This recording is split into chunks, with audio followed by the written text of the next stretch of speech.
Donald Trump ने शुरू में कहा था कि 3 दिन में युद्ध खत्म हो जाएगा, अब 3 हफ्ते होने को आ गए।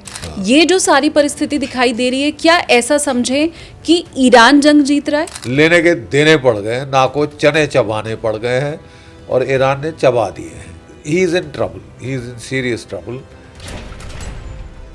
उनके जो अब रक्षा प्रमुख मारे गए हैं, उनके भी मरने का फिर बहुत ज्यादा असर नहीं पड़ने वाला है ईरान के ऊपर। लारेजानी गया तो क्या अगले दिन लड़ाई खत्म हो गई, माई फुट लड़ाई खत्म हो गई। उल्टा और भीषण हमला उन्होंने तल अवीव पे किया। पहले दिन ईरान ने इसको परखच्चे उड़ा दिए। $1.1 बिलियन का रडार।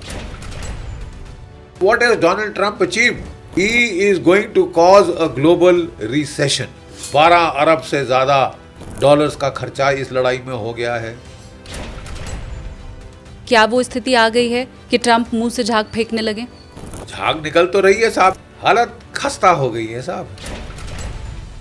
ट्रंप के लिए बाहर निकलना मुश्किल क्यों हो रहा है? आपने बोला कि लड़ाई खत्म, मैं जीत गया। हाँ। ईरान ने बोला you may be finished, we are not finished. ये लड़ाई फैसला करेगी कि क्या डोनाल्ड ट्रंप अपनी दादागिरी से दुनिया को यूनिपोलर पावर इक्वेशन में वापस धकेल सकते हैं। हमें किसकी सबसे ज्यादा जरूरत है, इजराइल की, ईरान की या अमेरिका की? हमको सबसे ज्यादा जरूरत है अपने राष्ट्रहित देखने की। क्या ट्रंप ईरान पर न्यूक्लियर वेपन यूज कर सकते हैं? आप ऐसा करेंगे, ईरान कह रहा है मेरे पास भी न्यूक्लियर बॉम्ब है, 3-4 तो है, अनाउंस कर दिया उसने। हम अगर सऊदी और पाकिस्तान के बीच में देखें तो इनके बीच में सैन्य समझौता है। इस समय मदद करनी चाहिए थी शायद पाकिस्तान को। तो मैं आपका इसके ऊपर स्टेक समझना चाहती हूँ। अफगानिस्तान संभल नहीं रहा, ईरान से लड़ने चले हैं साहब।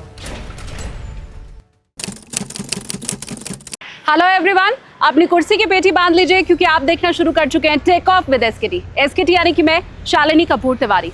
ईरान अमेरिका युद्ध का क्या होगा? अगर इस युद्ध में कोई जीत जाता है तो जीत के मायने क्या होंगे?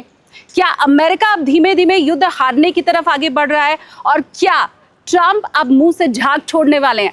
ये सारी बातें समझने के लिए मैं इस वक्त पहुंची हुई हूं major general GD Bakshi sir के घर। लेकिन उनके पास हम जाएं उसके पहले आप लोगों से मेरी एक रिक्वेस्ट है।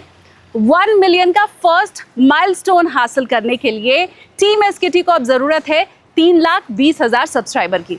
आपके लिए ये एक छोटा सा क्लिक हो सकता है, लेकिन हमारे लिए बहुत वैल्यूएबल है। आपके लिए ये मुफ्त है, लेकिन हमारे लिए इसकी कीमत बहुत ज़्यादा है। और इसीलिए आप लोगों से मेरी रिक्वेस्ट है कि इस माइलस्टोन को अचीव करने के लिए हमारी मदद कीजिए। अभी चैनल को आप सब्सक्राइब कीजिए ताकि ऐसे ही बेहतरीन गेस्ट और कंटेंट आप लोगों के सामने हम लेकर आते रहें। और चलिए अब आगे बढ़ते हैं। पहुंचती हूँ मैं जीडी बख्शी सर के घर और देती हूँ उनको बोर्डिंग पास। सर, बहुत स्वागत है आपका। आप बोर्डिंग पास एक्सेप्ट कीजिए। Thank you. Thank you. पहला सवाल तो मेरा यही सर कि डोनाल्ड ट्रंप ने शुरू में कहा था कि 3 दिन में युद्ध खत्म हो जाएगा, अब 3 हफ्ते होने को आ गए। और इस बीच में हमने देखा कि डोनाल्ड ट्रंप नेटो से मदद मांगते दिखाई दिए कि तुम लोग भी आ जाओ। ये जो सारी परिस्थिति दिखाई दे रही है, क्या ऐसा समझें कि ईरान जंग जीत रहा है? देखिए, I don't think there be any winners in this conflict. Losers होंगे सारे, और सबसे बड़ा लूज़र तो the rest of the world होगा, जिसकी इकॉनमी विल बहुत ज़बरदस्त चोट खाएगी। अगर दुनिया ये 2-3 महीने चल गया तो दुनिया कैन गो इनटू रिसेशन। जो कुछ पोस्ट रिकवरी वगैरह की थी will all go for a toss. Donald Trump साहब ने सोचा था कि मैंने पहले दिन जो डीकैपिटेशन स्ट्राइक करी है उसमें आयतुल्लाह खमैनी को मार डाला, उनकी बेचारी बुढ़िया बेगम को मार डाला, उनकी बेटी, उनकी बहू, उनके लड़के को मार डाला, और कोई 48 generals, top generals Iranian revolutionary guard core, army वगैरह के मार डाले। तो उनको लगा था कि 2 दिन के बाद ये they will be kissing my boots. Boot shoot तो किस होते रह गए साहब, लेने के देने पड़ गए, नाको चने चबाने पड़ गए हैं और ईरान ने चबा दिए हैं। देखिए तभी कहते हैं ना कि युद्ध के देवता कभी एरोगेंस पसंद नहीं करते। जिस एरोगेंस, जिस दंभ से ये लड़ाई में गए, मुझे पक्का लग रहा था एज एन ओल्ड सोल्जर कि इनको मुसीबत आने वाली है, और अच्छी खासी मुसीबत मोल ले ली है। अब समझ नहीं आ रहा how to call it off. You see, you start a war without a strategy, it becomes an endless war. Alright, और एंडलेस वॉर के चलते ये जो है आपको लड़ाई शुरू कर दी पहले, फिर सोचने लगे कि हमने करना क्या, क्या हमको रिजीम चेंज करना है। फिर बीच में तो जब इनका दिमाग 7वें आसमान पे चढ़ गया था, तो मैंने तो नेशन स्टेट डिस्ट्रक्शन करनी है, I will destroy Iran as a nation state. क्या बात है। और उसके बाद फिर कि नहीं साहब हमको तो केवल न्यूक्लियर हटाना है, नहीं साहब न्यूक्लियर के साथ हमको मिसाइल भी हटाने हैं, इनके 3 प्रॉक्सी से बात नहीं करेगा, हमास, हिजबुल्लाह, हाउती वगैरह। He is in trouble, he is in serious trouble. क्योंकि मैं, let me give you a bit of a background, I don't know if I stop me if I have told this to you earlier. Mossad is one of the best intelligence agencies of the world, no doubt. और उन्होंने एक AI software develop किया, artificial intelligence software, pattern of life. So what's that about? उसका जो basic philosophy है वो ये है कि वर्ल्ड वॉर 2 शुरू करने के पहले आप हिटलर को मार डालो, किल हिटलर, तो या तो लड़ाई शुरू होने के पहले ख़त्म हो जाएगी या 2-3 दिन में ठिस हो जाएगी। Before you start second world war, kill Stalin, kill Zhukov, you know. और अगर अमेरिका आपका दुश्मन है तो kill Eisenhower, kill George S Patton, and लड़ाई ख़त्म। ठीक है। तो उन्होंने ये जो सॉफ्टवेयर था पहली बार ट्राई किया अगेंस्ट हिजबुल्लाह 2024 में, 2024 दिसंबर, उन्होंने जब अटैक किया था हिजबुल्लाह के ऊपर। Hezbollah was one of the strongest, toughest paramilitary organizations in the Middle East, strongest toughest paramilitary organisation.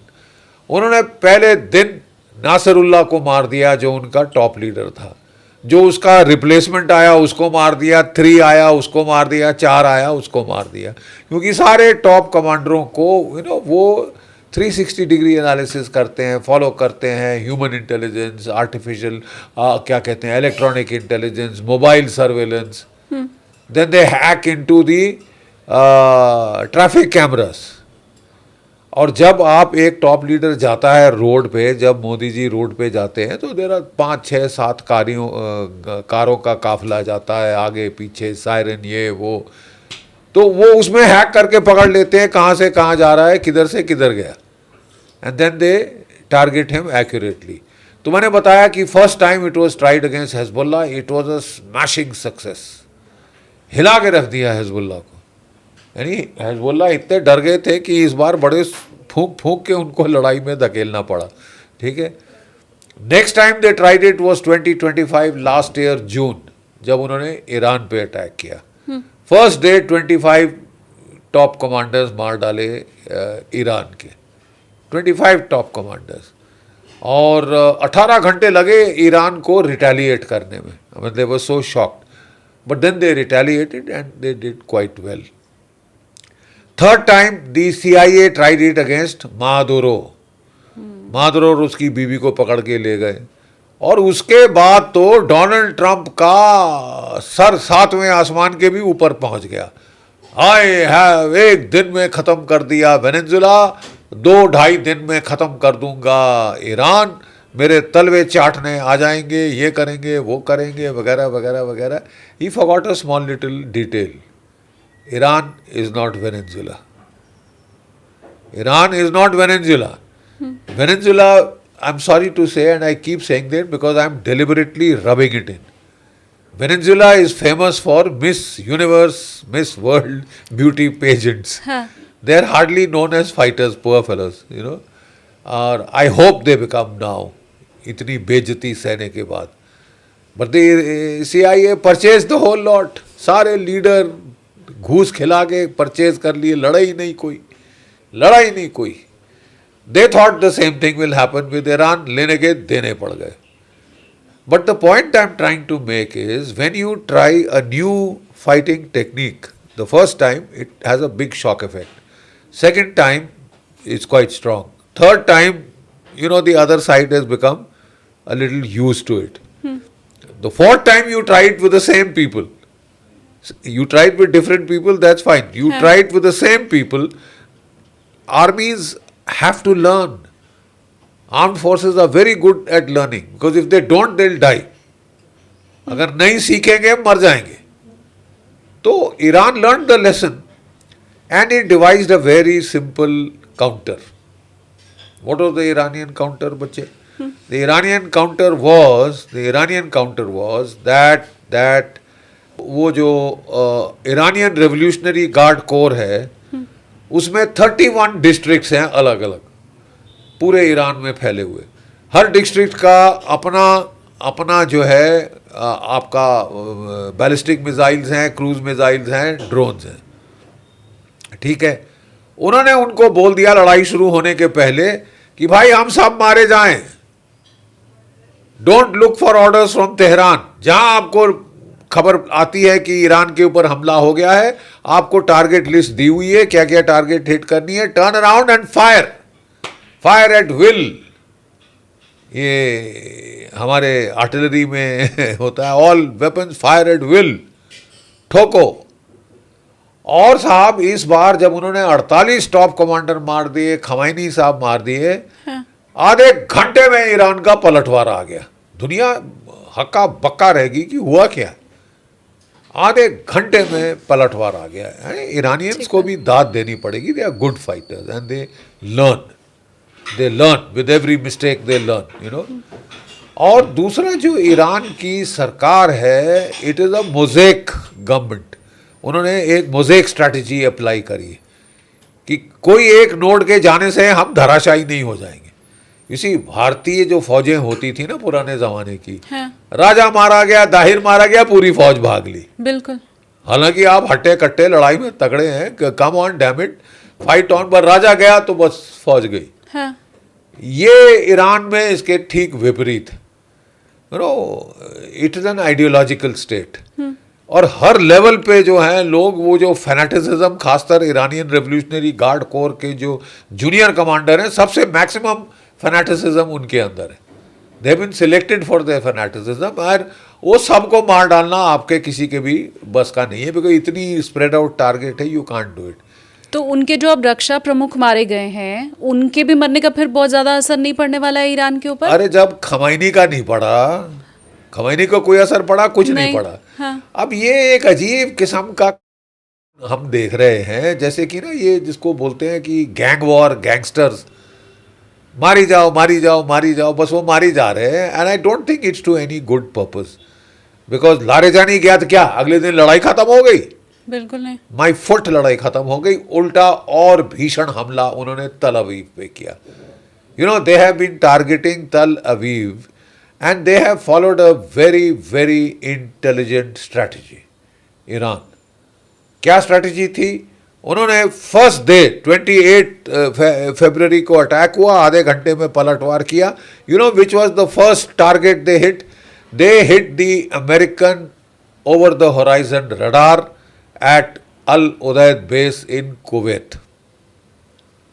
This is a radar जो कि 5000 किलोमीटर चारों तरफ देखता है, और कोई भी मिसाइल लॉन्च होता है, लॉन्च होते ही उसको डिटेक्ट कर लेता है. और मिसाइल का फ्लाइट टाइम 10 से 15 मिनट का होता है, डिपेंडिंग ऑन कहाँ से टेक ऑफ हुआ, कहाँ पे लॉन्च कर रहा है, हाँ, कहाँ पे हिट कर रहा है.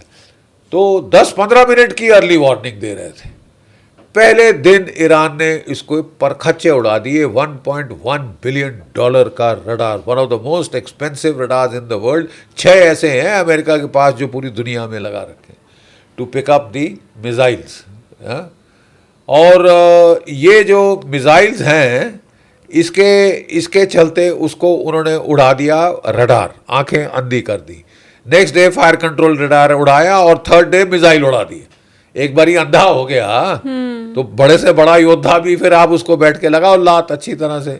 ठीक और उन्होंने out of 7 third batteries are the anti ballistic missile battery, 7 में से 3 ठोक दी, रगड़ दी, ठीक है। फिर उन्होंने जो है वो 7 वार शुरू कर दिए थे। First they concentrated on the American basis, जो सेंट्रल कमांड का हेडक्वार्टर है अल उदीद में, उसको ठोका अमेरिका की कमांड एंड कंट्रोल हेडक्वार्टर को। फिर उन्होंने जो 5th फ्लीट बहरीन में उसका जो हेडक्वार्टर था उसको ठोका। उन्होंने भी सारे चुन चुन के कमांड एंड कंट्रोल हेडक्वार्टर्स ठोके। और फिर साहब वो 60% missile first on American basis, 40% on Israel. फिर उन्होंने सारी गल्फ कंट्रीज को ठोकना शुरू किया जहां जहां अमेरिकन बेसिस थे। राइट। उन्होंने कहा था, हमने तुम्हें कहा था कि मत पालो अमेरिकन बेसिस, अगर आपकी सरजमी इस्तेमाल हुई, आपका एयर स्पेस इस्तेमाल हुआ तो you will be responsible and you should be prepared for what comes next. ठीक है साहब। तो इसके चलते अब उन्होंने इजराइल के ऊपर पहले उन्होंने क्या किया कि अपने जो सस्ते पुराने मिसाइल्स थे वो पहले फायर कर दिए। Why did they fire them first? कि जो उनके एंटी बैलिस्टिक मिसाइल्स हैं वो सब इनके खिलाफ उड़ा देंगे। And when the real killer once come, anti ballistic missile खत्म हो गए होंगे या नियरिंग डिप्लीशन हो रहे होंगे। उसके बाद उन्होंने तल अवीव के ऊपर अपने जो हाइपरसोनिक मिसाइल्स हैं लेटेस्ट वो फायर करने शुरू किए। खुर्रम शहर 4, फतेह 2। खुर्रम शहर 4 जो है is a liquid fuel rocket but it is hypersonic. It has 1000 kg warhead, 1 ton, metric ton, ठीक है। और उसमें 2 किस्म के हैं। एक है क्लस्टर मीन जहां वो फटता है वो कोई 80 बॉम्बलेट्स छोटे 2-2.5 किलो के वो 10 किलोमीटर के एरिया में फैला देता है। मतलब there is no way in hell that any defensive system can intercept this. और अगर आप, बहुत सेंसरशिप हो रही है इजराइल में, लेकिन आप कभी देखें अपनी फोटोग्राफ्स जो आ रही हैं उस पर और वीडियोस आ रहे हैं, त्राही माम कर दिया है उन्होंने। जो हाइफा का जो है उसको हिट किया है, उनकी रिफाइनरी, और 50% सारा तेल इजराइल का वहाँ से आता है, petrol, oil, aviation, turbine fuel, वो सब उड़ा दिया है। नुकसान ज़बरदस्त हुआ है साहब, ज़बरदस्त हुआ है। ये दूसरी बात है कि हाँ, और फिर उन्होंने कहा आपने खमैनी को मारा, we will repay the compliment by going for Netanyahu. हाँ, ऐसी खबरें हैं कि वो तो अब मर चुके हैं, उनके AI वीडियोस आ रहे हैं। हाँ, इसी नेतन्याहू को उनका जो ऑफिस है उन्होंने लियोनार्डो डा विंची स्ट्रीट उसको हिट किया। हाँ। उनको फिर वहाँ से निकाला गया, फिर वो कोई बंकर में गए थे कहा जाता है, वहाँ भी हिट किया। फिर अटकलें लगाई जा रही है कि इतना खतरा हो गया नेतन्याहू के लिए कि उनको ग्राउंड में नहीं रखा, उनको एयरबोर्न कमांड पोस्ट में डाल दिया जो चक्कर मारे जा रहा है, so that at any given point you don't know where the plane is, right. और मतलब you can't fire a missile onto that plane, not a hypersonic land attack missile, right. और फिर जैसा कि आप जानती हैं अब इंफॉर्मेशन वॉर जम के दोनों तरफ से चल रहा है। And I'm quite surprised the Iranians have also proved pretty good at information warfare. नहीं तो नॉर्मली अमेरिकन जहाँ भी लड़ाई लड़ते हैं टीवी पे और सोशल मीडिया पे तो लड़ाई पूरी जीत जाते हैं। Right. ये दूसरी बात है कि ग्राउंड पे वो पिट जाते हैं, जैसे यूक्रेन में पिटे, ठीक है। और फिर पकड़े जाते हैं कि साहब ये तो कहानियाँ गढ़ रहे थे, बड़ी बड़ी ऊंची ऊंची मुंगेरी लाल के हसीन सपने वगैरह टाइप्स, यू नो। सो इस बार उन्होंने भी ये शुरू किया कि साहब इज नेतन्याहू अलाइव और डेड, यू सी। और नेचुरली जब आपके को टारगेट किया जा रहा है then you can't be out on the TV screens making broadcast, because then you are a target, because they know where the TV station is, etcetera etcetera. बिल्कुल। So काफ़ी ये असमंजस फैल गई कि is he alive, is he gone, right. फिर अगले दिन हमने देखा कि काउंटर जो उन्होंने किया इजराइलीज ने, वो कॉफ़ी की चुस्कियाँ लेते दिखे एक रेस्टोरेंट में तेल अवीव में। और उसके अगले दिन आया कि साहब ये तो एआई फेक है। हाँ, मुझे पता नहीं सर आपने देखा या नहीं देखा, लेकिन ईरान ने भी फिर एक वीडियो बनाया सेम कॉफी शॉप का, वैसे ही हाथ में कॉफी लिए हुए खामनेई कॉफी पी रहे हैं और वो अपने हाथ की उंगलियां दिखा रहे हैं। मतलब ईरानी ये बताने की कोशिश कर रहे थे कि वो एआई वीडियो ही है। उन्होंने नेक्स्ट वीडियो को भी एआई बता दिया कि लो हम तुम्हें दिखा रहे हैं खामनेई भी जिंदा है। खामनेई भी जिंदा है। सो मतलब they are giving as good as they get. Angrezi में जो हम बोलते हैं ना, he giving as good as they get everybody, and he is fighting an asymmetric war. सबसे बड़ा उसका लीवरेज है गल्फ ऑफ हॉर्मुज। उसने गल्फ ऑफ हॉर्मुज को गला दाब दिया है साहब। कोई जहाज वहां से नहीं जा सकता अनलेस वो कहें। चीन के जहाज जाने दे रहे हैं, रूस के जहाज जाने दे रहे हैं, भारत के 3-4 गैस के कैरियर क्योंकि हमने रिक्वेस्ट किया उन्होंने आने दिए। ठीक है। और इसके चलते जो तेल की कीमतें हैं दुनिया में 110 से लेके 138 डॉलर प्रति बैरल हमको पड़ रहा। ठीक बात। जो कुछ हमने फायदा उठाया था रूसी तेल का, सस्ते रूसी तेल का, वो गया। It will start getting wiped out at this rate. हमारी इकोनॉमी को अच्छी खासी चोट पहुंच रही है। भारत की इकोनॉमी को 50% हमारा तेल गल्फ से आता है, 60% हमारा गैस गल्फ से आता है। राइट। समझे आप। और जहां तेल की कीमतें चढ़ती जाएंगी, हमारी इकोनॉमी का जो इतना भला हो रहा था, 7% जीडीपी रेट ऑफ ग्रोथ हो रही थी, वो साहब अब खतरे में आ गई। ना सिर्फ भारत, तमाम एशिया की इकोनॉमीज, उनको भी चोट पहुंच रही है। Japan, south Korea, Bharat, Philippine, Vietnam, Thailand, बुरे हाल हो गए साहब। मैं एक फर्स्ट हैंड जानकारी सर आपको दे दूं। मैं भी ऐसे ही सोसाइटी में रहती हूं जैसे आप रह रहे हैं। हमारी सोसाइटी में कल से दोपहर 2 से 4 बजे तक गैस पाइपलाइन बंद करने का फरमान आ चुका है। ये नोएडा में हाई राइज सोसाइटी का मैं फर्स्ट हैंड आपको जानकारी मेरी सोसाइटी की दे रही हूँ। मेरे व्यूवर्स कॉमेंट में मुझे बताएंगे उनके यहाँ क्या हाल है। हमारे यहाँ जितनी भी हमारे यहाँ काम वालियाँ आती हैं ना सर, या जो गाड़ी साफ करने आते हैं, उनको अभी नहीं, आज के 6 दिन 7 दिन पहले से सिलेंडर मिलने बंद हो गए हैं। उन्होंने इंडक्शन खरीदा है। और ये मैं किसी भी तरह की, क्योंकि आप जब ऐसी बातें करो ना तो एक खास वर्ग होता है सर जो ये कहने पे आ जाता है कि आप तो देश को बदनाम कर रहे हो या आप तो विरोध में बोल रहे हो। ये मैं फर्स्ट हैंड जानकारी दे रही हूँ, मेरे खुद के घर में ये हुआ है, वो मैं बता रही हूँ। नहीं बिल्कुल। और नहीं क्यों नहीं होगा। देखिए सरकार पूरी कोशिश कर रही है। वो हमारे फॉरेन मिनिस्टर ने ईरान के फॉरेन मिनिस्टर से 3-4 कॉल्स करी हैं, बात करी कि, और हर एक जहाज छुड़वाने के लिए एक कॉल। ठीक बात। हाँ, तो वो कोशिश तो कर रहे हैं, लेकिन वो कितना, जब पूरी दुनिया की हालत ऐसी तैसी कर दी है, तो what has Donald Trump achieved? He is going to cause a global recession. और अगर वो सोचते हैं कि पूरी दुनिया रिसेशन में होगी और मैं पैसे कमा रहा हूँगा क्योंकि America is exporter of oil, तो मैं खूब कमाई करूँगा वगैरह, नॉनसेंस। जहाँ ये रिपल इफेक्ट होता है साहब, butterfly effect, have you heard the butterfly effect, कि यहाँ एक बटरफ्लाई फ्लैश करे अपनी आईलैशेस तो वहाँ अमेरिका में तूफान आ जाएगा।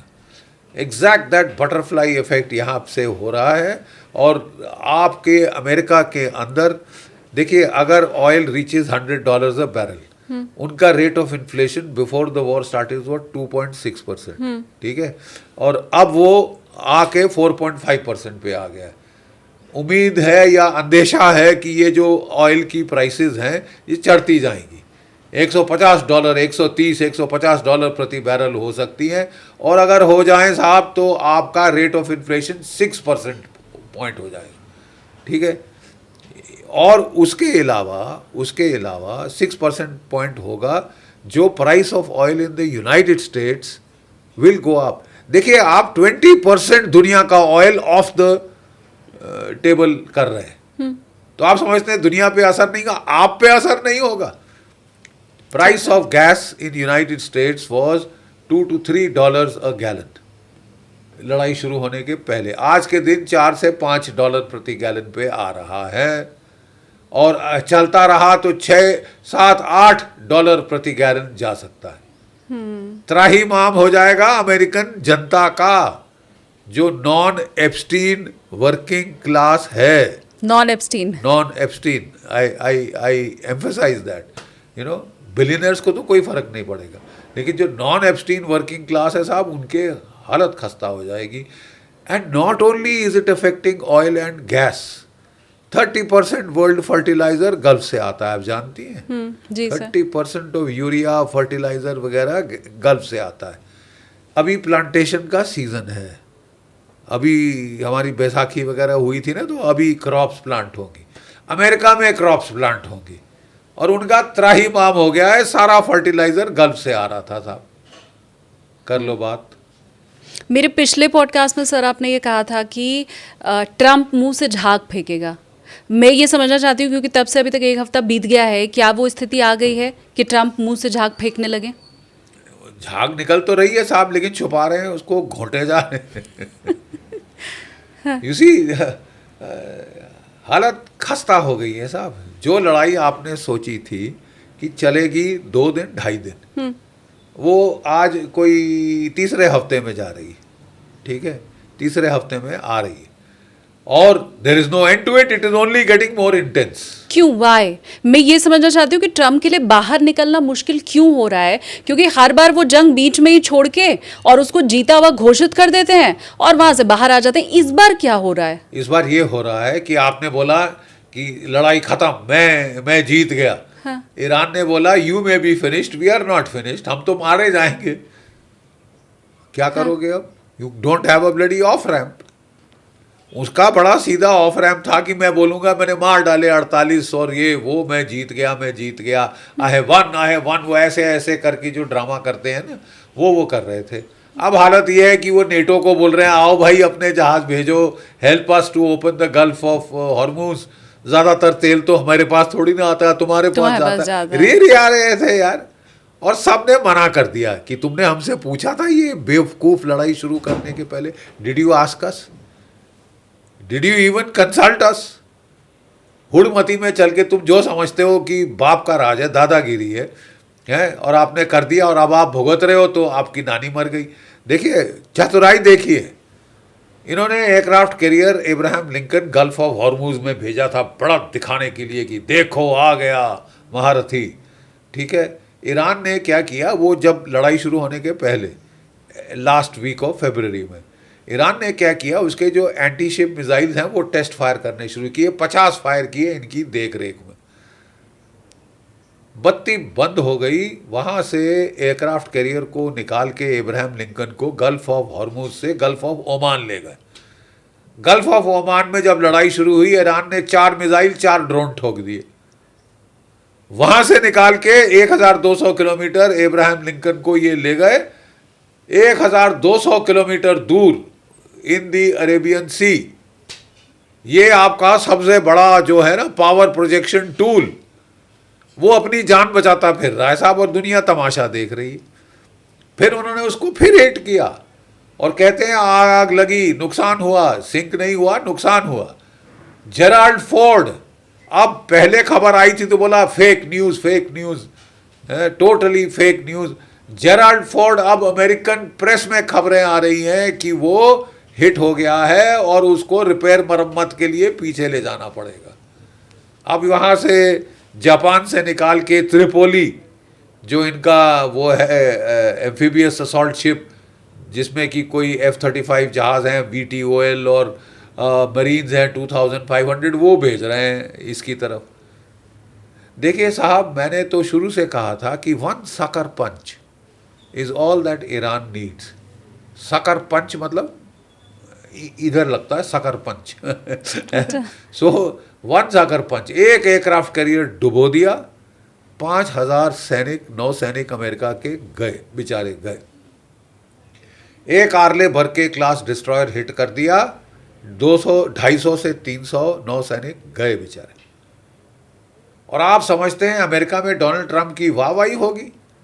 आप थोड़ी देर छुपा सकते हैं, झूठ बोल सकते हैं, फरेब कर सकते हैं अमेरिका की जनता के साथ, उनका चार्ली बना सकते हैं, बट नॉट, जैसे इब्राहिम लिंकन ने ही कहा था, you can fool some of the people all the time. all the people some of the time, but you can't fool all the people all the time. है Abraham Lincoln, जिनके नाम का aircraft carrier अभी मार खा रहा है, ठीक है, all because of Donald Trump. So Iran is fighting an excellent asymmetric battle. So far it's doing wonderful, ठीक है. और जैसे मैंने बताया कि ये लड़ाई का दारोमदार will depend on one equation, mathematical equation. How many interceptor missiles does Iran and United States have? How many attack missiles does Iran have? Simple. किसका जखीरा पहले खत्म होगा? कल परसों कुछ खबरें आ रही थी मीडिया में कि साहब वो 300 मिसाइल फायर कर दिए उन्होंने तेल अवीव और इजराइल के ऊपर, और वहाँ से हिजबुल्लाह भी फायर करे जा रहा है, दागे जा रहा है, ठीक है. और वो ईरान से इजराइल से कोई रिस्पॉन्स नहीं आया, क्योंकि वो भी अब देख रहे हैं कि साहब ज़रूरी टारगेट होगी तभी बचाएंगे, अगर कैफे शफे उड़ रहे हैं तो उड़ जाए, ठीक है. ये कहा जा रहा है, ये हालत हो गई. अब सेंसरशिप चल रही है, इंफॉर्मेशन वॉर चल रही है, एग्जैक्टली क्या हो रहा है वो तो केवल सरकारों को पता होगा, गवर्नमेंट्स को पता होगा, but you can't hide it beyond a point. हमें किसकी सबसे ज़्यादा ज़रूरत है, इजराइल की, ईरान की या अमेरिका की?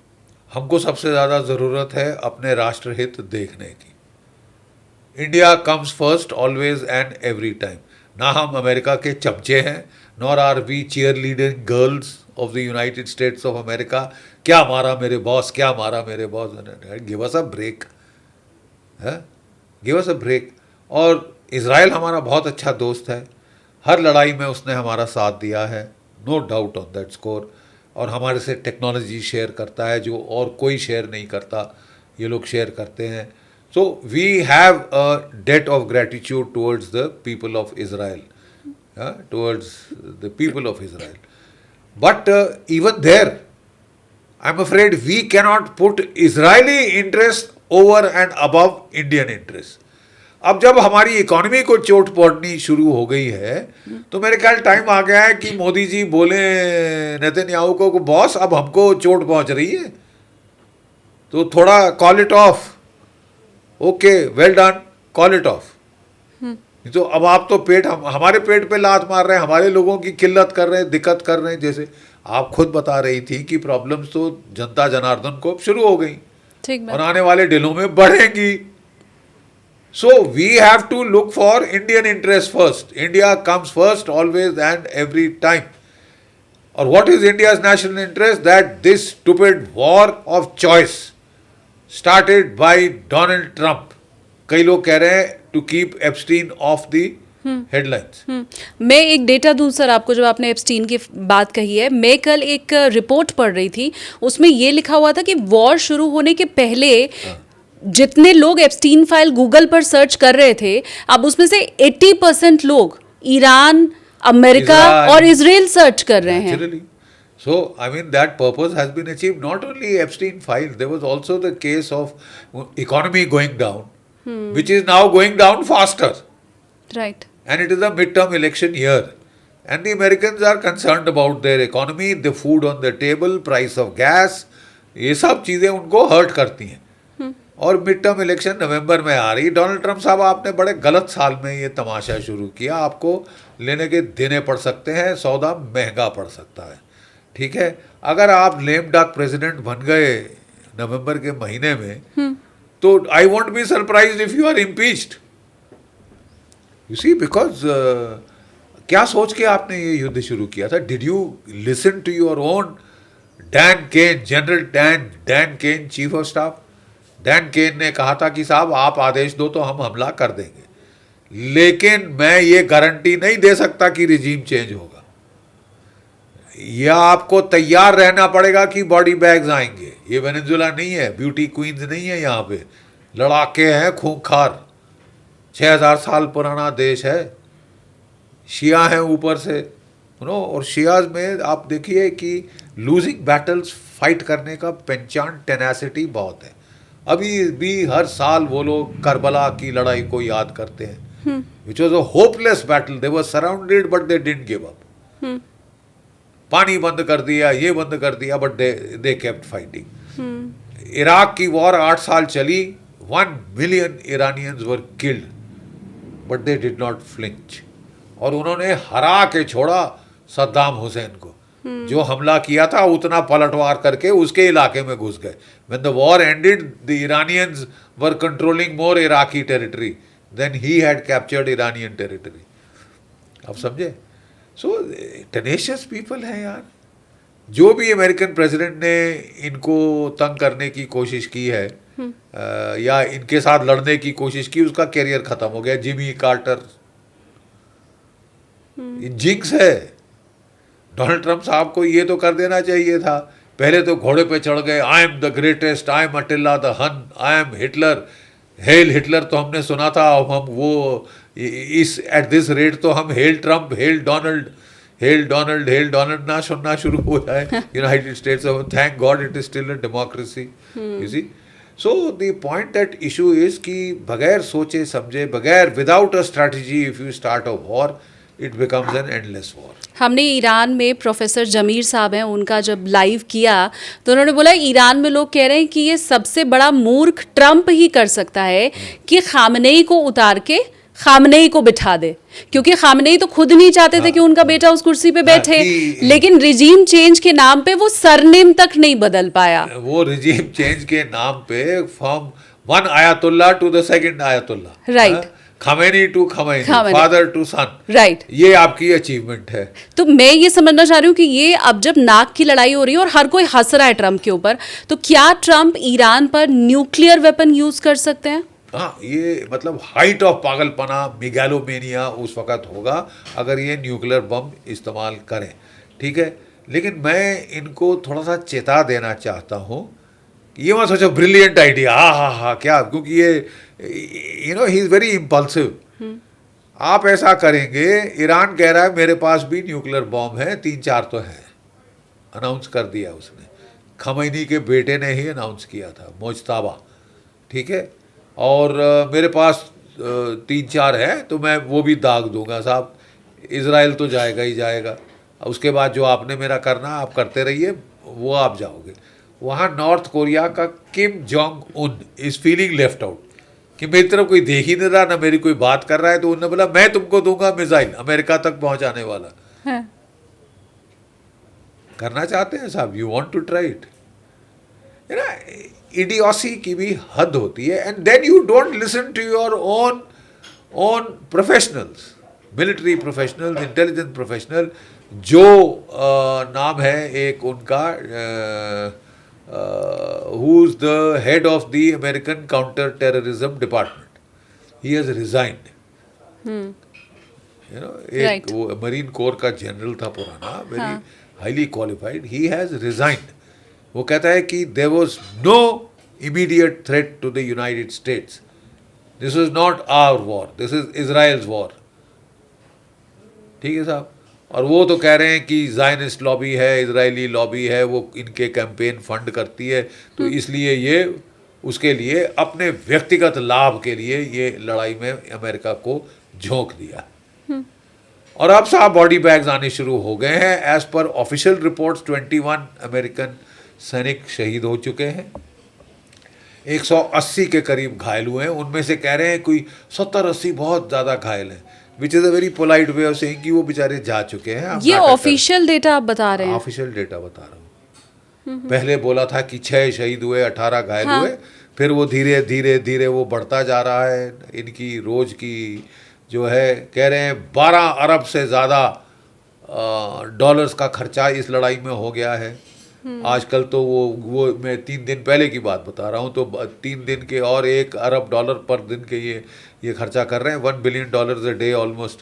तो ये जो है इनके ये अपने he is gotten himself into an escalation trap. What is an escalation trap?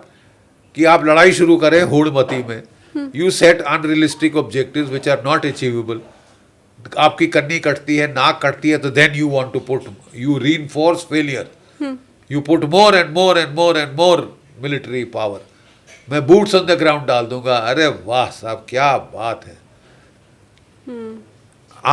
आप कहते हैं मैं बहुत अक्लमंद हूँ, मेरे पहले सारे प्रेसिडेंट्स बेवकूफ़ थे।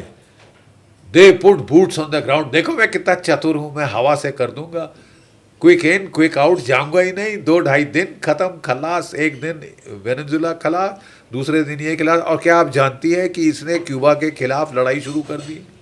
Are you aware? Cyber attack किया है, वहाँ की पूरी लाइट बत्ती गुल कर दी है अमेरिका ने। अमेरिका ने। Is this man stark raving mad? I think एक टेस्ट होना चाहिए कि सैनिटी, आर यू सेन और इनसेन?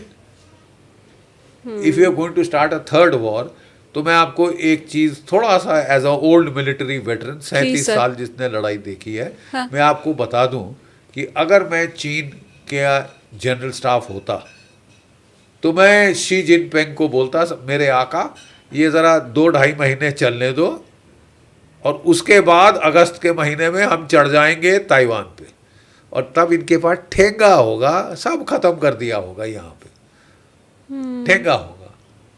अगर मैं रूस का जनरल स्टाफ होता तो मैं पुतिन को कहता कि साहब ये मौका है, ज़रा इसको 2-2.5 महीने अच्छी तरह से फायर ऑफ करने दो, फिर हम पकड़ के जाके कईव ले लेंगे, ओडेसा ले लेंगे।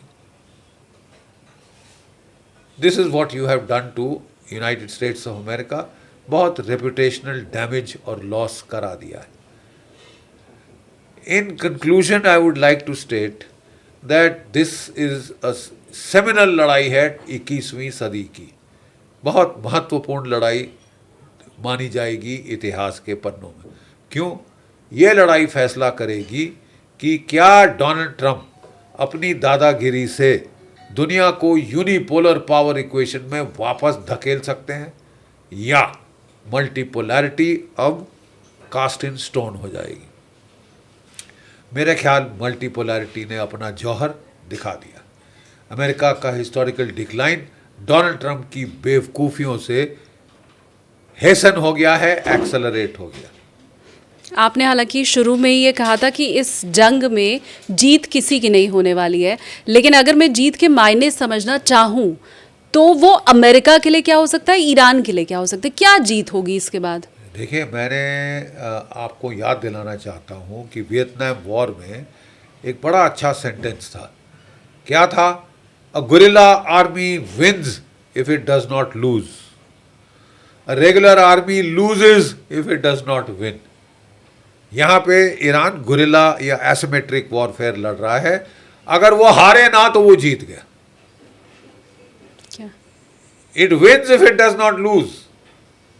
And America will lose if it cannot win, and it cannot win, it cannot do a bloody regime change. It cannot get Iran to surrender.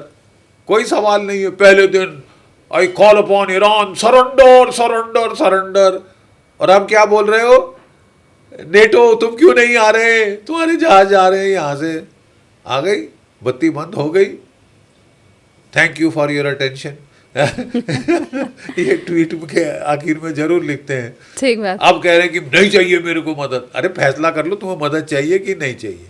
देखिए, मदद नहीं चाहिए, इनको स्मार्टनेस चाहिए। स्मार्टनेस क्या है? अपना तो कैरियर उठा के निकाल लिया, बचा लिया। अब वो कह रहे हैं यूरोप को, अबे गधो, लड़ाई मैंने शुरू करी, अपने लोग तुम मराओ, मैं नहीं मराऊंगा। मैं तो हमेशा कोई यूक्रेन जैसा गधा चुन लेता हूं, जेलेंस्की जैसा चार्ली, ठीक है, चटक चार्ली, ठीक है। और वो जेलेंस्की जो है 2 मिलियन यूक्रेनियन मरवा दिए, 8 मिलियन यूक्रेनियन छोड़ के देश भाग गए हैं, और कोई इमारत खड़ी नहीं है यूक्रेन में। हाँ, ये जो बाइडेन को खुश करना चाहता था। तो जो भी देश इस प्रकार के नाटक करते हैं, पाकिस्तान एक और कैंडिडेट है, ये भी लगे थे डोनाल्ड ट्रंप को खुश करने में। श्वेत लोगों के जूते चाटने की इस देश को खास आदत है, पाकिस्तान। मैं एक आखिरी सवाल ले रही हूँ सर, क्योंकि मैं देख रही हूँ कि पीछे और लोग भी वेट कर रहे हैं। ये आखिरी सवाल मैं पूछना चाहती हूँ क्योंकि पाकिस्तान ने अफगानिस्तान के ऊपर जो हमला किया, कल मैं आरजू काज़मी का लाइव कर रही थी, तो आरजू ने मुझे ये कहा कि हालांकि उन्होंने कई वजह बताई इसके पीछे की, लेकिन मैं ये समझना चाहती हूँ क्या आज के वक्त में विश्व में कोई भी देश किसी भी दूसरे देश का मित्र या अगर अपनी कही हुई बात पर क्या टिका रहेगा? क्योंकि अरब और हम अगर सऊदी और पाकिस्तान के बीच में देखें तो इनके बीच में सैन्य समझौता है कि एक के ऊपर हुआ हमला दूसरे के ऊपर भी माना जाएगा। तो सऊदी की इस समय मदद करनी चाहिए थी शायद पाकिस्तान को, ऐसा आरजू मुझे कह रही थी। तो मैं आपका इसके ऊपर स्टेक समझना चाहती हूँ। करके दिखाओ ना साहब, मारो ईरान को, लेट्स सी। अफगानिस्तान संभल नहीं रहा, ईरान से लड़ने चले हैं साहब। ईरान ने तुम्हारा बैंड बजा देना है, तुमको भी पता है, दुनिया को भी पता है। डोनाल्ड ट्रंप को खुश कर लोगे, अपने देश के लोगों को बौखला दोगे। ईरान से तुम्हारी लड़ाई, इनके मिसाइल एक्सचेंज हो चुके हैं 2-3 साल पहले, ठीक है। और अफगानिस्तान से तुम्हारी लड़ाई, किसी को कुछ बोल रहे हैं, वहाँ बोल रहे हैं मैं आ रहा हूँ सऊदी के MBD में आ रहा हूँ, मैं आया। आगे दिखाना। और जहाँ पे फिर अफगानिस्तान की एयरफोर्स नहीं है तो मैं अफगानिस्तान को पीट दूंगा। अरे साहब, वो भी ड्रोन से वापस पलटवार करे जा रहा है। He is hitting back with drones.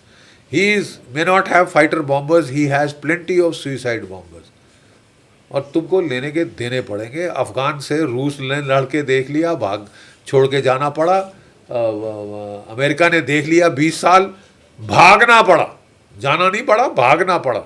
ठीक है, अब तुम्हारी बारी है। अब तेरा क्या होगा कालिया।